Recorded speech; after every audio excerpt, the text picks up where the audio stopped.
everybody. Welcome. I'm Sally Glick, and I'm representing Sobelco today at our first quarterly nonprofit roundtable of the new year. We're thrilled to have you. And as always, we have a wonderful topic and great speakers, and we're going to present that right now. Most of the fallout from the COVID pandemic has been involving people, and certainly staffing has been one of the greatest issues that has come out of this ongoing 2-year COVID pandemic. But we have some good answers for you. We have some great experiences, we have some insights to share, and some solutions as well. We have 3 panelists today who are going to join us who have an expertise in this area. Laura Carruthers Osborne is a highly regarded speaker, author, and expert in human resources and leadership.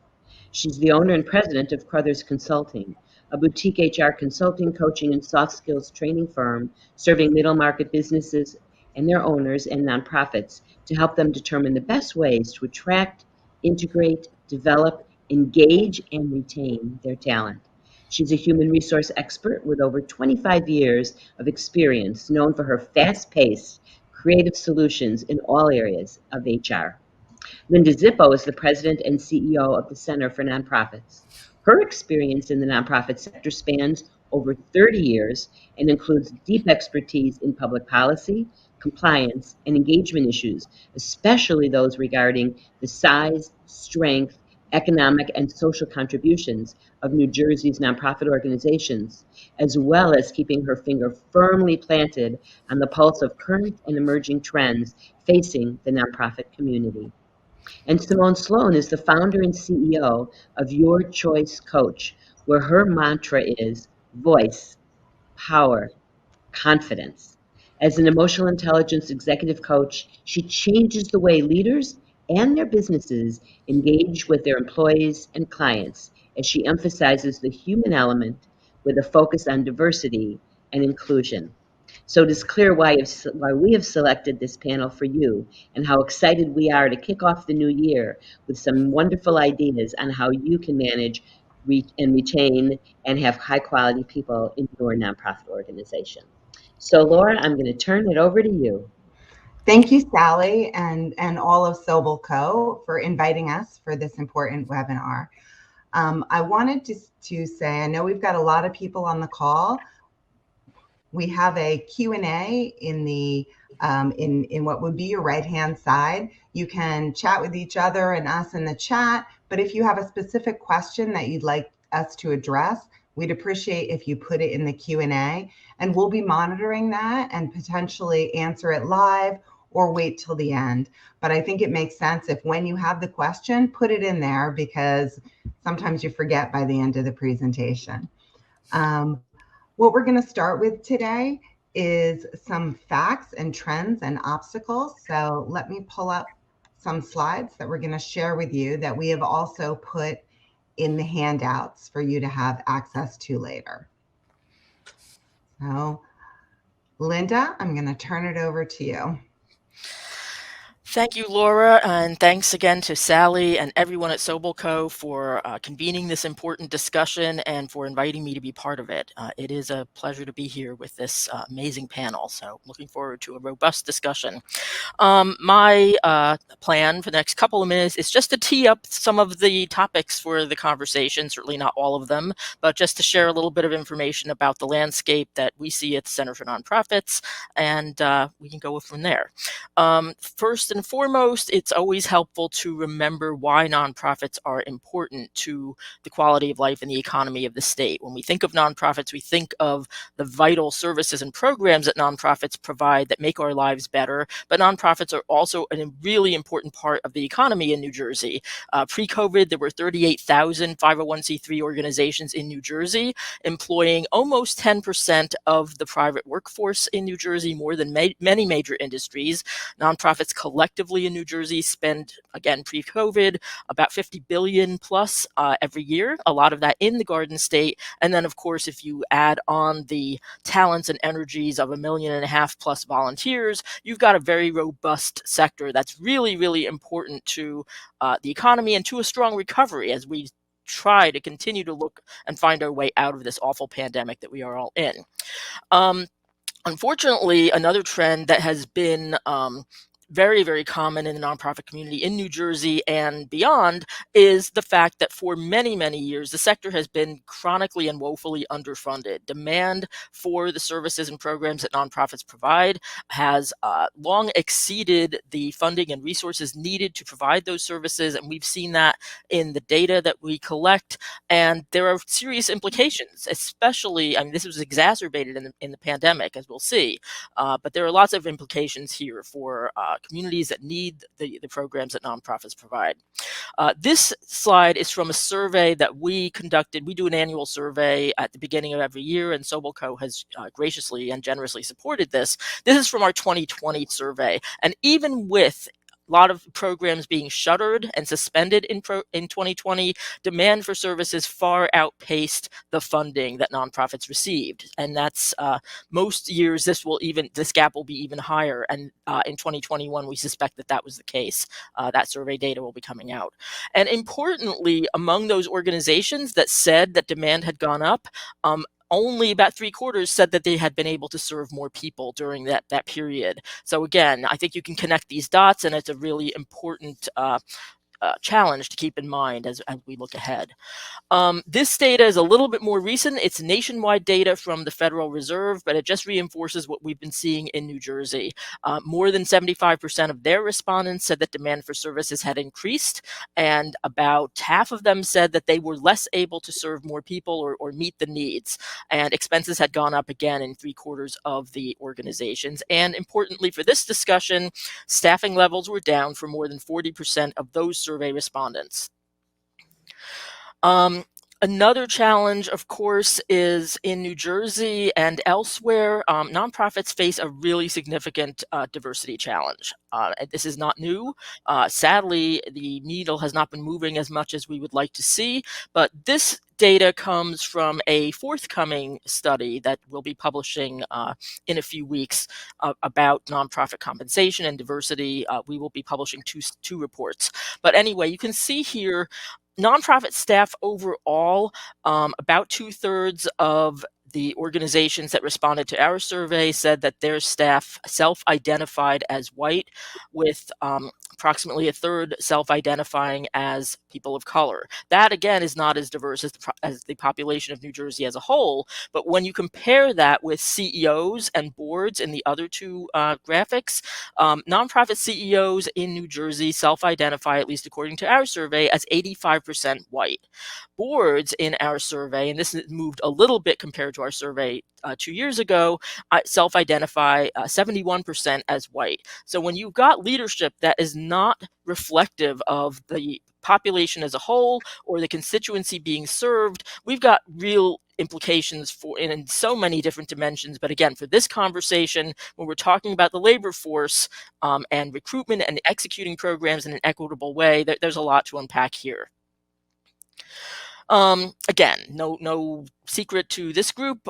So many things that are putting our workplaces in flux, and we're going to be talking about them. Between the pandemic to the Great Resignation to all sorts of things in flux. Just a few things that we'll be chatting about in a little bit.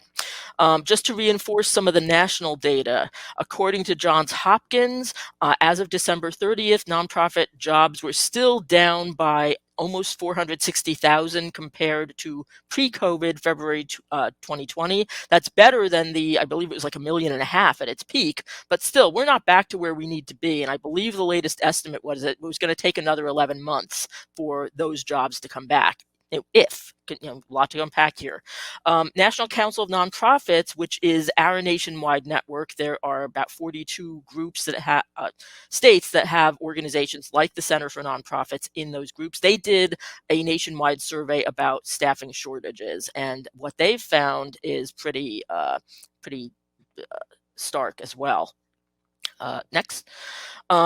So they asked respondents across the country, about 600 plus respondents, if they were experiencing job vacancies. And 42% of those respondents said they had vacancies in their shops of 20% or more. And that's pretty significant when we're thinking about service delivery and unmet needs and communities that are looking more and more to nonprofits to provide services. There's a whole bunch, it's serious implications here as well. And what was the number one factor affecting nonprofits' ability to recruit and retain staff? By far, salary competition with other sectors, with other employers. Almost 4/5 of the respondents to that survey said that is the biggest obstacle to being able to recruit. And again, we'll be talking about this. So, in terms of what this means, and from our standpoint, as if we're trying to get through this and come out of this in a more robust way, we need to change the conversation, especially in the nonprofit world where we so much talk about doing more with less, which is a phrase I would love to ban from the lexicon, to the scarcity mentality that we sometimes suffer under as nonprofits. We need to change this dialogue and talk about the investment in nonprofits for our communities and with our communities. Have that conversation about compensation levels, benefits. If we're going to be able to attract and retain the best and brightest people for our teams, we need to adjust compensation levels. We need to have serious conversations about our recruitment practices, our policies, to make everything more equitable. And to really ensure that our organizations are strong for the people that need us. It is all about leading with our values, and those are conversations that we need to have and approach in a really intentional way. And just before I turn things back over to Laura and Simone, just a quick reminder that if you are recruiting, by all means, feel free to share your job post on the Center for Nonprofits job site. Center for Nonprofits members post for free, and there's a fee for others. But by all means, visit our page. If you're looking for a job, we have a lot of openings there. And that's our social media, and my contact information is on the next slide. Oh, actually, that's the end. So by all means, connect with us, but thanks for the chance to tee this up. Looking forward to a great conversation. Laura? Great. So I'm looking just to see if no questions at the moment on that. Lots of data, obviously, not necessarily good data, but data, right? Data helps us make informed decisions. So for us, as we look, since I run an HR consulting business, we've been really working with companies in all sectors about some different strategies that they may or may not have been employing before this. So the first is we suggest that you revisit your employee value proposition. So what is it? Why do people want to be there? Why are you different than, in your case, the other nonprofits? So what about you makes your organization different and special that people want to join? Do you have a great career development path? Obviously the mission you serve is a piece of it, but what other things do you have that you want to offer people? Considering different job types. I could talk about this one in a whole 2-hour webinar, but thinking about not just the traditional way we've staffed, like, okay, we need a full-time person here, person in person. Obviously, we've been doing a lot of discussion about allowing people to work from home permanently, which opens up the people you can recruit, or maybe a hybrid situation. The other thing is, I love job shares. I think job shares are great. And there are lots of people who realize through this pandemic, they don't want to work 80 hours a week anymore, even 40. There's a lot that want to work part-time. So taking 2 really qualified part-time people and making them one job is good. Or if you want to think about seniors who want to stay below the Social Security wage limit, maybe you take 3 seniors and you put them together to do different parts of a job. So thinking about how can you think about your jobs differently, that kind of flexibility. Once you've really thought about that value proposition and what kind of special creative job you may be able to offer, now it's time to write a compelling job posting. And I can tell you that the majority of folks we talk to, when we take a look at their job postings, they are job descriptions that they've just slapped on Indeed or something. And guess what? That's not really working. people want to know a little bit more. They want to know how you're different. They don't need the specific nitty gritty of the job. They need something to excite them. Is this job, do you need to be an octopus handling multiple things at once instead of saying I need to multitask, right? So there's a lot of fun ways to say it. The other thing with the job posting is you need to include your compensation in there. I think, Linda, you said it's a mandatory inclusion in the Center for Nonprofit, but lots of other posting sites don't force you to do that. And we're finding that with candidates having so many options, they make the assumption if you don't have the compensation that it's not enough. So create compelling, and they also want to know, is it full-time in the office, is it hybrid, or is it remote? So I'd say compensation and that kind of work location are two things that must be in the postings at this point to attract the right talent. Folks want to be benchmarking competitive compensation. I think, as Linda mentioned, it's clearly a big issue in the nonprofits, but things are moving quickly in the market right now, and especially as organizations are now recruiting across the US or globally for talent to fill a position that used to be in person somewhere that's now can be anywhere. We're really seeing a lot of changes to compensation and the mix. So it's good. We say every 18 months to 2 years to benchmark your jobs. You'll have certain jobs that are benchmark jobs that you can compare against competitors in the nonprofit community. There's lots of different ways that you can do that.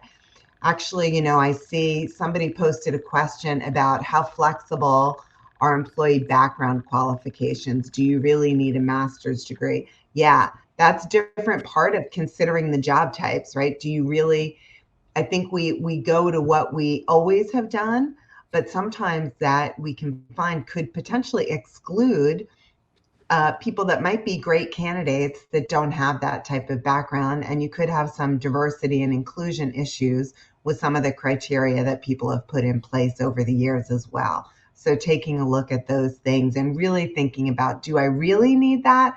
Or is that a nice to have? You could always write it as desired, but that's not, mandatory. Those are some of the qualifications. The other thing we say is thinking about the mindset versus the skill set potentially.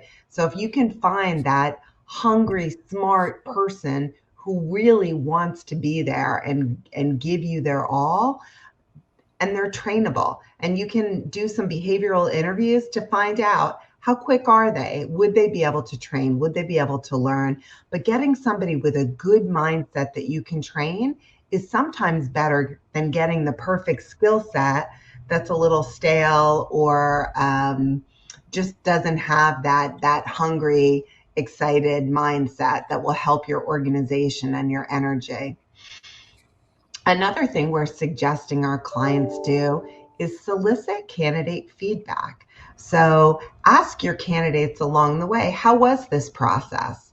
How was this process for you? We had you interview with 3 different people. How did it go? How did it feel? Did you enjoy it? Is there anything else you would have liked in terms of process? Taking a look at feedback from people that turn you down. Sometimes you might need to go back to them a week later. Sometimes they'll give you that feedback right away. Could you give us feedback on why this wasn't the right position, or why you ghosted us on an interview? To say we filled the job. So this is not about us trying to coerce you to come back and interview, but we'd really like to understand, why was it that you didn't show up? Was there something we did in the process that could be changed? Could be something. Employee, and in your case, potentially constituent referral programs. Everybody should have an employee referral program. It's proven employees attract the best coworkers. They don't want bad people working next to them, people that aren't going to pull their weight and make them have to work harder. They're going to look for people that they think would be wonderful fits into your culture. So having an employee referral program and rewarding them monetarily for that is a standard practice. And I think with nonprofits, we've seen constituent referral programs where you go out to all your constituents and also advertise your jobs there and have some kind of a reward for them if they bring the right candidate to the table. Having as many people do recruiting for you, especially now when a lot of the recruiting is through social connections, not job boards, is really, really important. Career path definition and mentorship. These are two things that especially newer workforce entrants are seriously looking for. So what we're finding with this new generation that's entering the workforce is, and this is going to be a little bit against Linda's data, but they don't care about money as much. They want it to be competitive, right? But they're not going to take the top paying job. They're going to take the job that they feel that they're paid fairly and it's got some mentorship and some career path definition. They really like the way that other people in their level role talk to them about the role. Having peers involved in the interview process is a huge selling point when you've got really good career development and mentorship programs. Having the peers talk to them about that, right? This is where I started, and this is what's happened in my career progression. And then leverage unconventional sources. And we've got some ideas for you at the end of these slides that are in the handouts that you could take that are some different unconventional sources to try to find talent. So those are some of the things that we're working hard with clients on.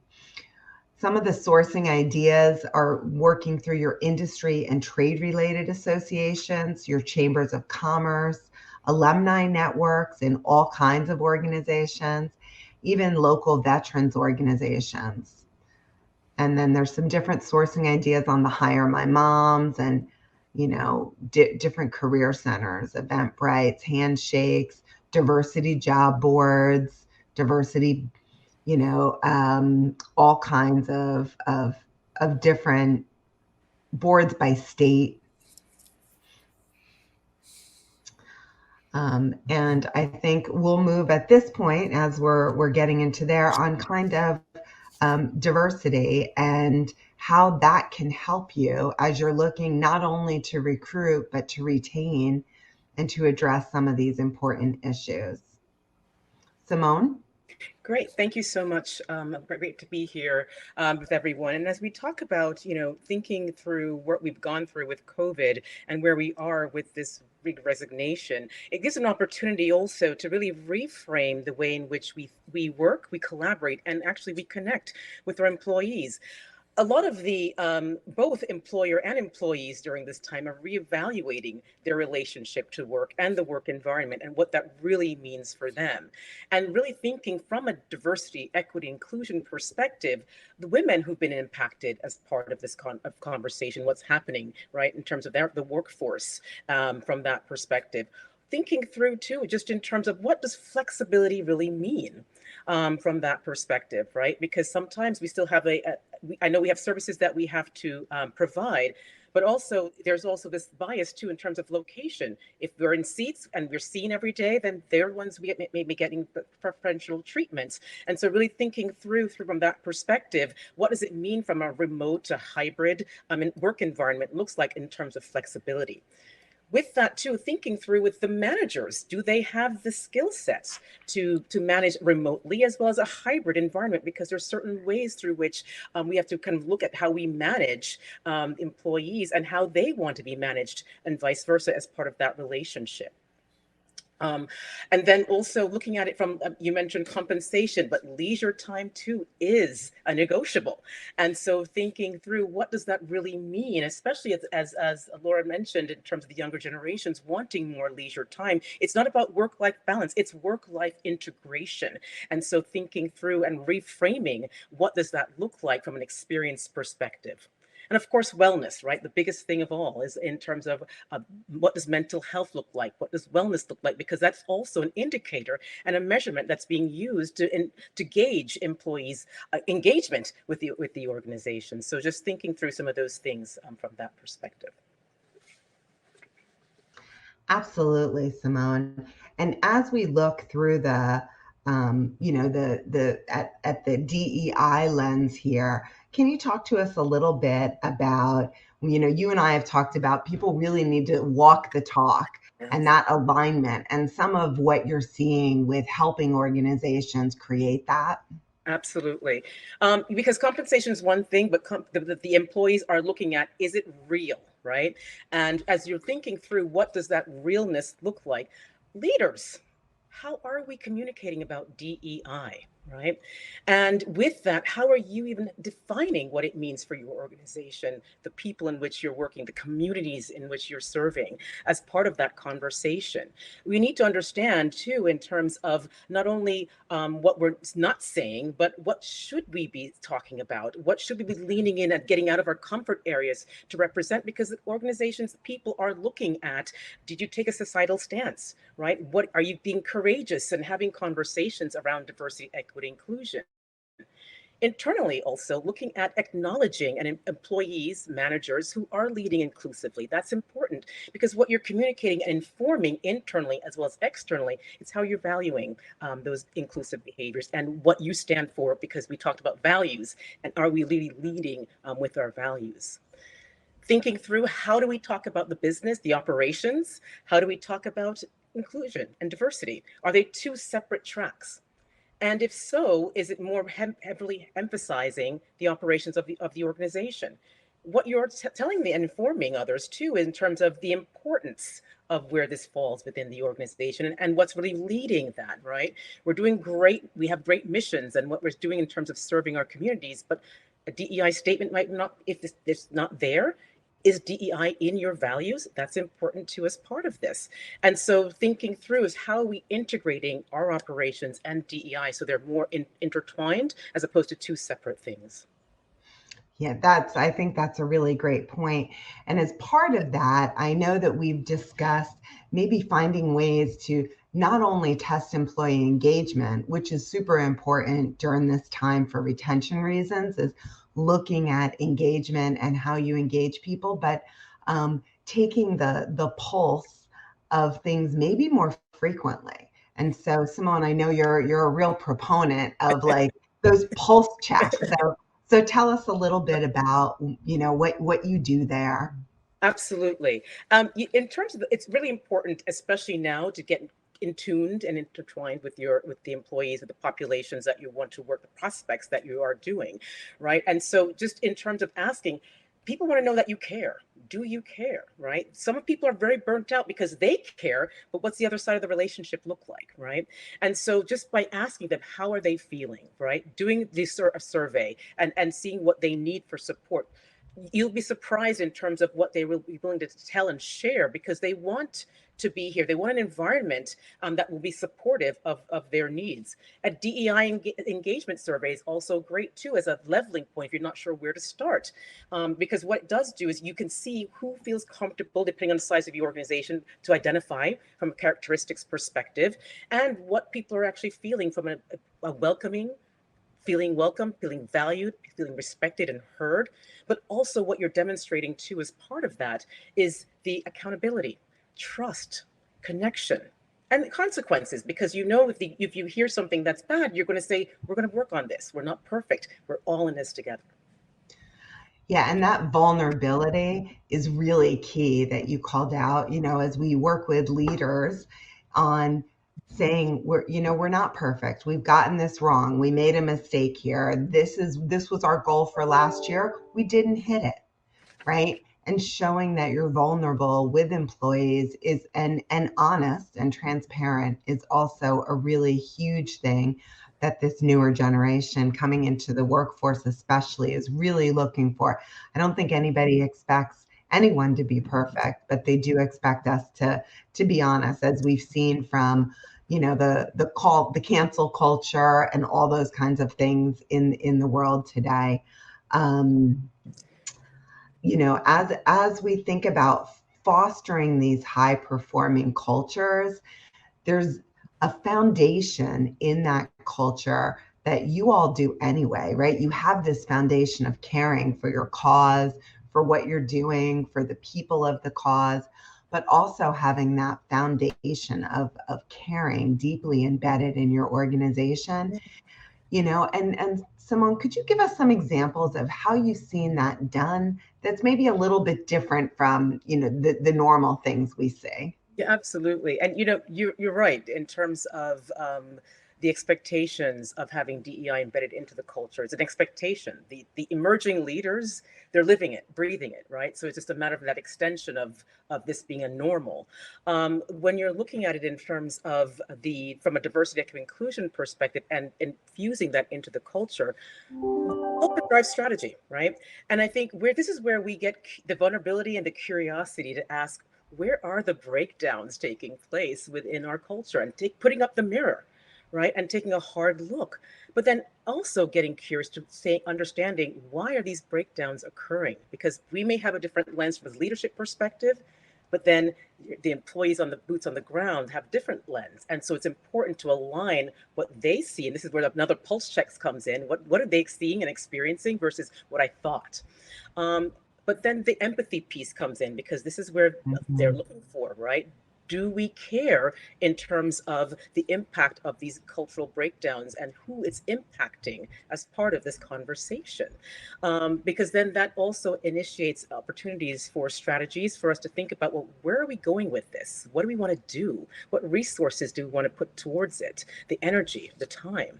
And so these little things become play just by asking those questions to help unpack what we might want to take a look at as part of our could be our messaging and communications. We mentioned the job descriptions, but also what are we putting out there as part of our overall digital footprint to support our stories? And so it's not just a job description, but a full 360 perspective of an experience that people are looking at and want. Absolutely.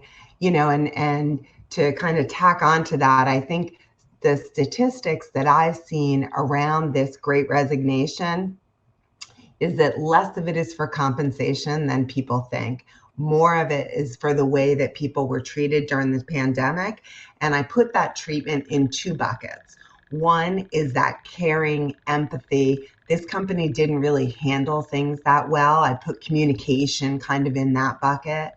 And then the other is the challenge of the role, right? So I've been in this job for a while. I don't really see a place to go from here within this organization, different than caring, empathy, right? And those people are saying, I really like this company. I like you as a leader. I like stuff, but I kind of feel stuck. And so I'm going to go try it somewhere else. Absolutely.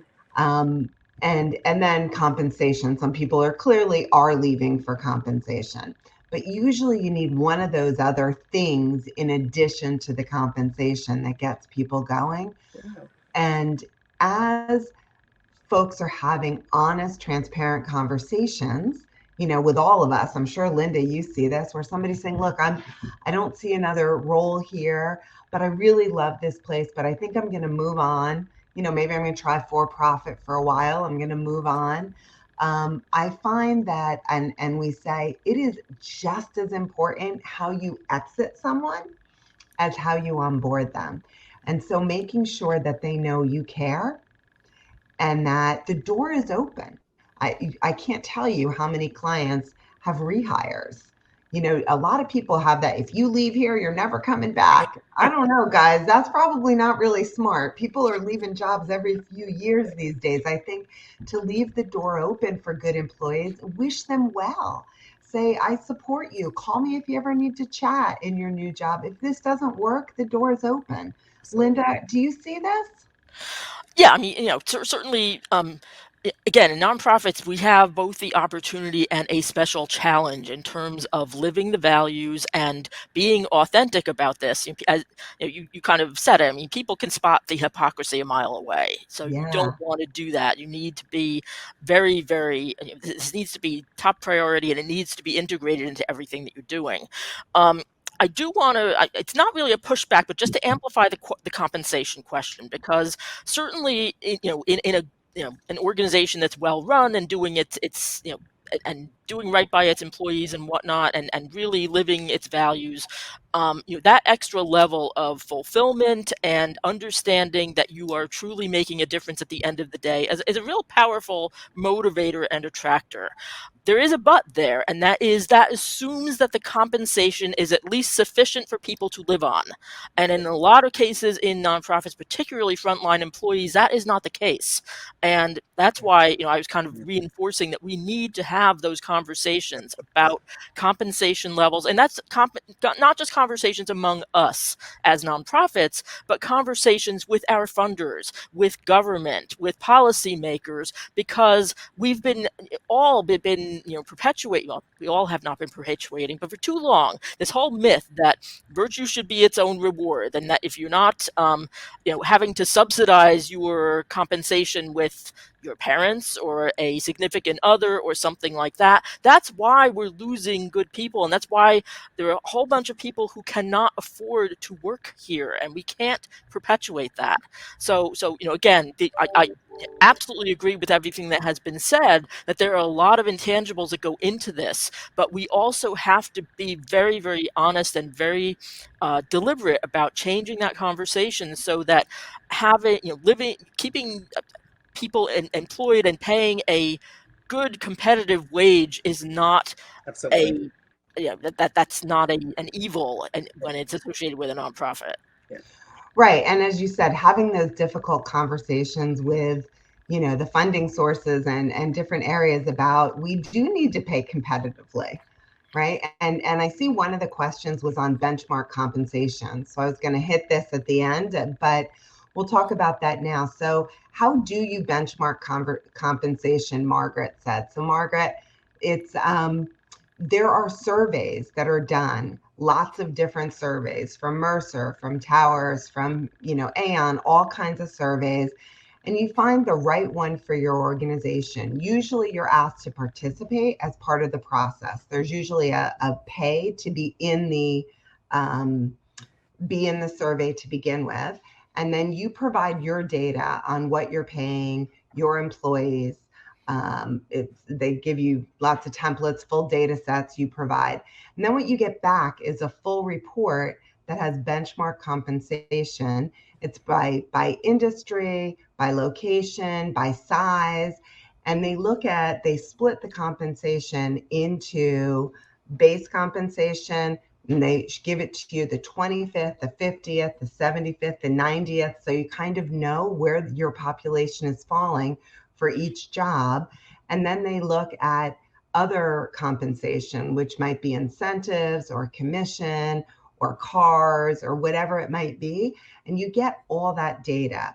And to benchmark compensation, someone takes your job description and they compare it to the jobs in the survey.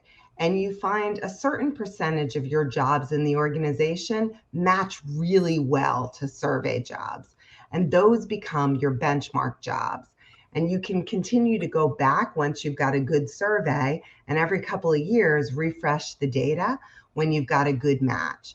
And then what happens is you take the other jobs that are not clean benchmarks and you end up aligning them internally. So we don't really have any external data on this job, or it's a little bit of this job, a little bit of this job, and a little bit of this job, and you come up with a blend. I always say compensation is a little bit more of an art than a science.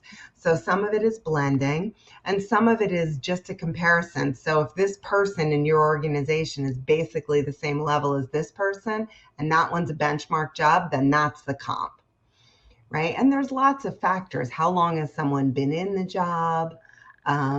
Where's their performance for the job to where they should get paid? But doing a really thorough compensation benchmarking program to begin with, and then getting additional data every couple of years is important. So hopefully that answered your question. Actually, right now, with this Great Resignation and War for Talent, I have to say, about half of my company's projects right now are compensation, because everybody's trying to figure out, just like you all. I mean, I can tell you 2 technology CEOs I work with. I'm not saying this to scare anybody, but Amazon and Google are now recruiting people everywhere, and they both got employees taken away for almost 100% increases.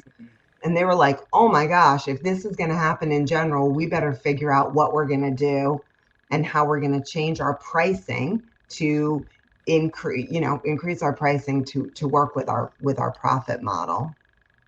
And just to jump in quickly, the Center for Nonprofits does a nonprofit compensation and benefits survey every couple of years. We took the data collection middle of last year. We are a little bit delayed in getting the report out, but it's coming out in the next few weeks. So Great. similar to what you said, Laura, if anybody who completed the survey itself when data collection was open will get a free copy of the full report, and then for others, it's available for a fee with discounts for members and such. So stay tuned on that too.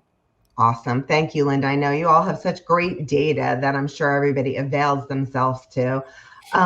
Linda, can you talk a little bit more about how to have these honest conversations with donors about the investment that we need, not only to get people on board, but the investment to potentially adjust salaries that haven't been adjusted and in development?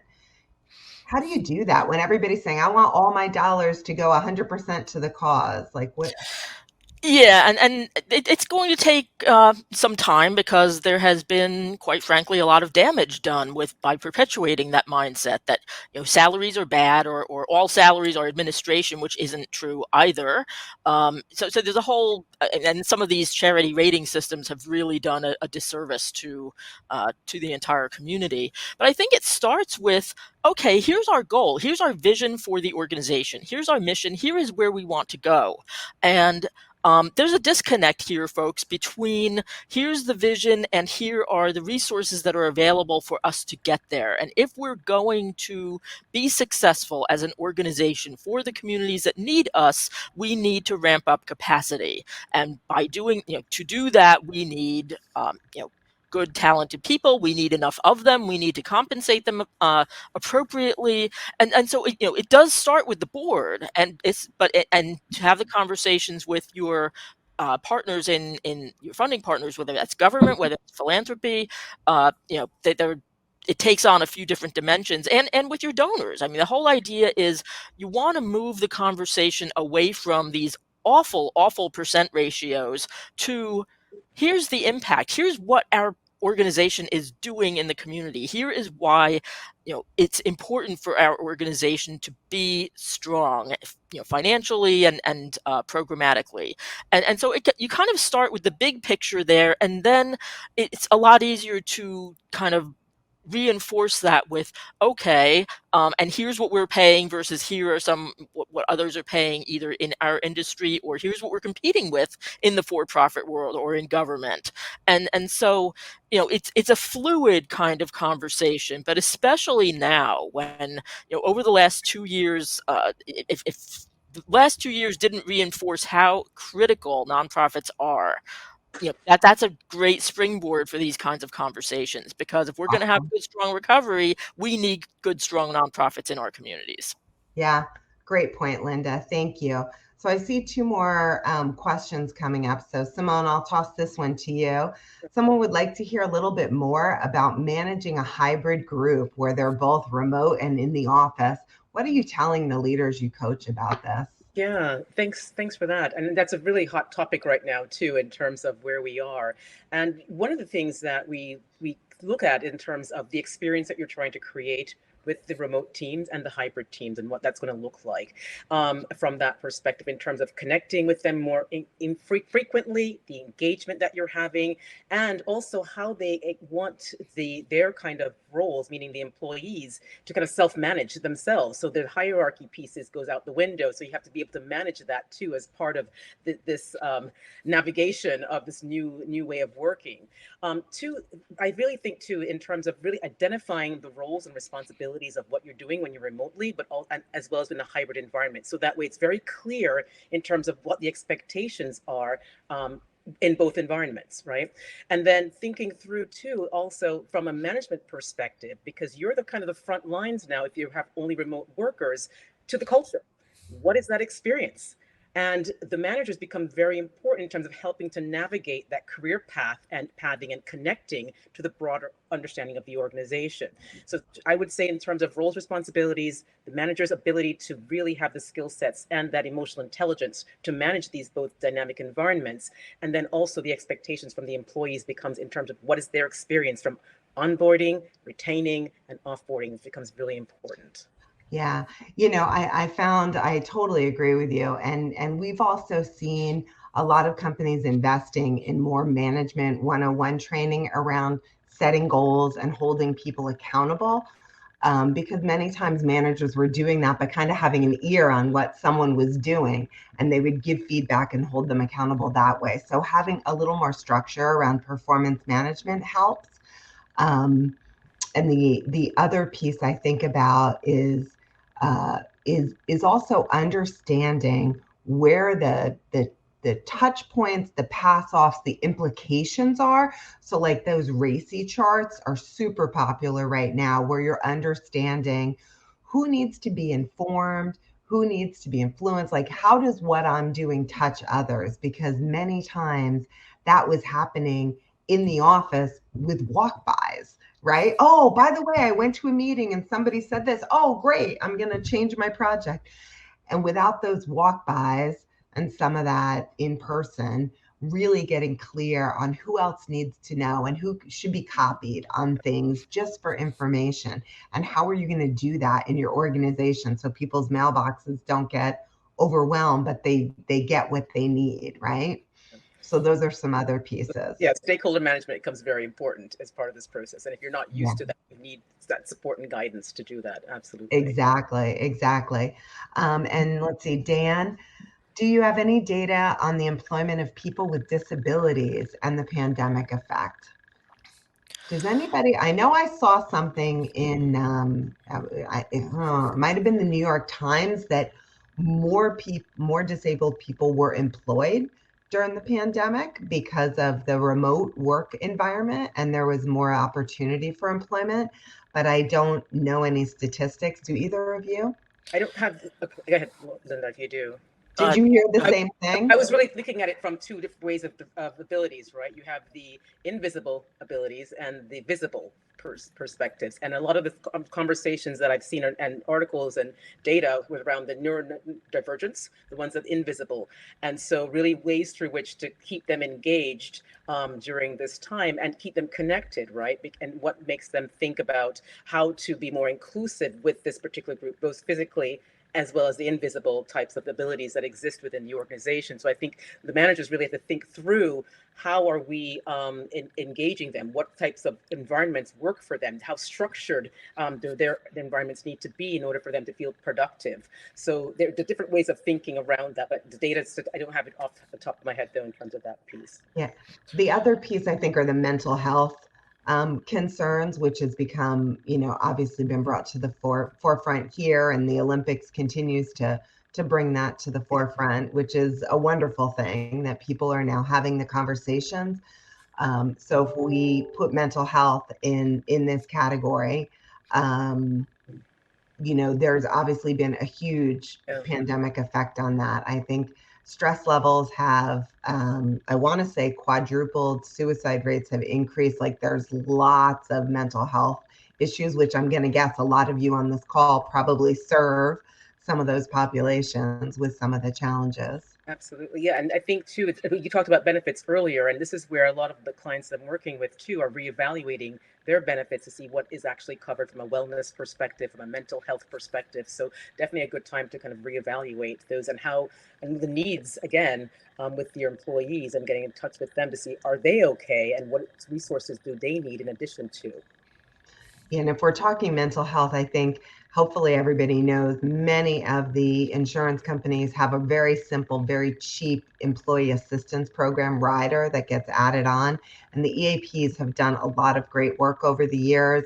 They also come in and they'll do programs in person and virtual. And I find that a lot of the organizations that we engage with, they're not using their EAP. They are either not even paying for it or they've paid for it, but they're really underutilizing it. So I would say ensuring that you're utilizing all the resources that the healthcare organizations give you is really key. Yeah.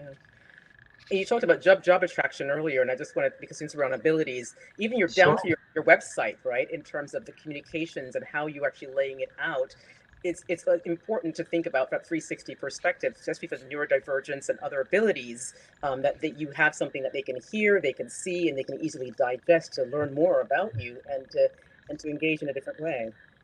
Yeah, absolutely. Absolutely. Well, it looks like we have about 10 minutes left. I want to continue to take some questions from the audience. So type them in, please. And we'll do more. You know, one of the things I thought about before that I didn't say is as we're thinking about retention and recognition, one of an idea that's a free idea is writing thank you notes to your employees' families, Mm. especially during really busy times. So I find if somebody's super busy, they've really helped you on a project, if you write a note to their kids, their parents, their whoever, you know, depending upon their age, and say, this is how Simone really helped me. And I need to tell you, your mom is pretty awesome. And this is what she did. This is how she helps my organization. You know, that goes such a long way, and it's free. It's just time. It's that empathy. You know, the same thing with writing people, handwritten notes. A $10 Starbucks gift card, forget it. Write them a handwritten note and don't put a gift card in. That means more. Yeah, Absolutely. you're shaking your head, you too. Absolutely. Because you ask, it's funny, even before COVID, you ask people in terms of what they valued more. Compensation was great, yes, but you acknowledge someone out loud in a room, or just give good kudos, and that was just like the motivator in itself. So absolutely, I'm shaking. Yeah, and I think as we're talking about, you know, different things, right? Sometimes some people want to be acknowledged in the room and others don't. And so it's knowing your population and what works best for them as well. Yeah. So I don't see any other questions popping up. Sally, I'm going to invite you back in to join us.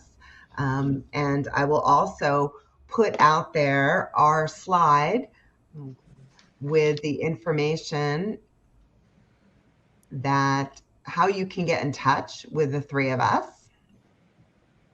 Here we go. So you can take this information, you know, take a screenshot, and it's also on the published handout that is available to you if you want to download the handout from the chat bar. This is the last page of the PDF. So you have all of our information here, and we're happy to continue the dialogue. So, Sally? I have to say, if we were in person, there would probably be a standing ovation. This has been one of the most powerful 1 hour conversations that I've ever listened to. It is so easy to open, not easy, sad, but easy, to open with those dire statistics that are there and in fact, and the unmet needs of the community that we're in, right? And instead of wringing your hands and saying, "Oh my God, this has been a horrible 2 years," and look at the outcomes, instead, you three presented a very factual, very tangible, realistic, practical, and at times free options of how to turn that around. And I think that's what everyone, I'm going to say in this room, because I feel like we're all in one room and wish we were all in one room, but the feeling of being talked to in a way that you can do something about it, that this is not just something stressful and overwhelming, and you're going to try to do 100% of the work with 76% or down 20%, whatever those numbers were, of your workforce, which is an impossibility, right? But instead, when you talk about showing you care, people want to know they're valued, highly regarded, cared for, and that people are kind to them, bringing us back to the basics of what the human experience is, was so vital for you to do for us, and to remind us to respect each other, and that that is how and why people are attracted to an organization, compounded by the fact that the nonprofits do have a mission. They do have passion. The mission is not necessarily the same as a corporate mission, which is to fill your shareholder pockets, but it is to change the community in which you live for the better. And that alone is an attraction, but you do have to pay for your rent and your lunches and your children's college education. To Linda's point, you know, you have to make a living. And so it's the mission combined with the ability to have an exciting, dynamic job is really an overwhelming and powerful duo if you can make that happen. And the things you brought up, and Laura, I love your idea. I commented on the mindset skill set, but when you just finished with the idea of writing a note, everyone on here has heard write your donor a note. No one has ever said maybe your employee. And I will tell you that at our firm, although we are not a nonprofit, when we have our annual holiday party, from the tone from the top is always invite your family. And we thank the family because during busy season, who do you think is the most impacted when you as an employee are sitting in the office when we sat in the office till 7 or all day Saturdays or coming in on your Sunday because you were a dedicated, passionate employee? Your family. Your family paid the price for that. And so we've always gone out of our way to do that. And of course, the nonprofits have that same wonderful opportunity. Thank you. Not only thank the employee, not only acknowledge to their family how helpful they've been, but thanking their family for being a part of the process and being willing to share their family members with their careers, because really you become blended and it is you are your career and your career is you. How many people say, hi, how are you? What do you do? Right, right. You know what, Sally, we have one more question that I want to say. Somebody said, has anyone utilized movie theater, satellite radio, Hulu, etc. for recruitment purposes? And was it beneficial to your organization? So we haven't. Has anybody else? It's an interesting idea. I haven't seen it, but that's really interesting. I've seen TikTok. A TikTok. There you Yeah. go. I mean, I've seen it for large companies. I think it depends upon the reach, but I think this is hope. So if anyone has used it, please write in the chat now how it was for you, so that Hope that can have that answer. And as we're thinking about free things, Sally, I'm going to add one more freebie that's really good for retention. Is let all your employees vote for an employee MVP of the year. What you get is not only one person feeling amazing, which is huge retention value, but you get all those nice things people wrote in for everybody else and you give it to them. So Absolutely. Not only does someone win, but like everybody usually gets a vote, and they feel pretty good. Let everybody vote for 3. That way it's good, people. I love you brought it up, and I should have remembered. We just had a conversation yesterday, and Mark Valley from Norwest Cap was talking about doing that actually on a monthly basis, and he was saying how nice it is to be able to be recognized by your peers and thanked by your peers, and how powerful that is. So I'm so glad that you brought that up because it's really important. I think that's about it. And first of all, again, thank you. I don't think anybody else could have done I know nobody else could have done the job that you 3 did today. And thank you for making Sobel Co. always a great resource for the nonprofit community and bringing these wonderful ideas for us. We hope everyone will visit the website, check out our events calendar. There's always something wonderful going on virtually. And as we move into the spring and summer, hopefully also in person. We're thrilled at our connection to the Center for Nonprofits and admire everything you do and every survey you put out. And data is critical. So thank you for that. And when I called Laura and said, I've got this idea, she said, wait, I've got a better idea. And this is what it was. So thank you, Laura, for improving upon my idea and making it perfect. I hope everyone has a wonderful day. The sun is shining. It can't be bad. So thank you for being here. Thank you so much. Thank you, everybody.